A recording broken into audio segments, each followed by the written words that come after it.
Image Alex Cranz. GizmodoIt was inevitable as soon as Android apps were made available on Chrome OS devices. Like an immortal Highlander, there could really be only one dominant Google OS in the tablet and laptop space. And with the news that Google has killed the Pixel Android tablet and Samsung's next Chromebook is a detachable 2-in-1, it's clear who is coming out on top.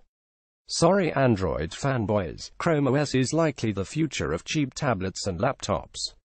The change started last year, when Google first introduced Android apps on Chrome OS, but it might have been difficult to foresee how rapidly Chrome OS would come to dominate. The Android apps were initially buggy, unattractive, and felt positively piecemeal.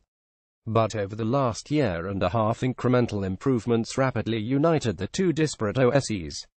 In fact, one of the most pleasant surprises of the Google Pixelbook is that the thing makes for an absolutely wonderful Android tablet, one that is often as nimble and responsive as smaller devices like the iPad. Google seems to agree, because yesterday the Pixel C, Google's tablet that was always far nicer hardware than Android deserved, was, as Android police noted, quietly pulled from the Google Store. If customers want a Google-supported tablet-like device to run Android apps, they'll need to use the Pixelbook. And thanks to a new feature introduced in the Chrome OS beta on Wednesday, Android apps will run even more smoothly on Chromebooks. As Chrome Unboxed noted, the Chrome OS Beta 64 allows apps to run in parallel, meaning they won't go to sleep if you click out of one app to go into another. This kind of true multitasking isn't typically available on tablet devices. Both Android and iOS have apps that go to sleep when you switch out of them. But running parallel tasks is standard operating procedure for Linux, Windows, and macOS, and it gives Chrome OS an additional oomph of power that lets it compete with those more powerful operating systems. Another indication that Android is in its twilight years for tablets and 2-in-1s is the news last month, also from Chrome Unboxed, that Samsung's next flashy Chromebook could be a detachable 2-in-1. Until last year, the idea of a 2-in-1 Chromebook would have been nightmare fuel. The operating system has always been a mouse-first OS, not a touch-based one.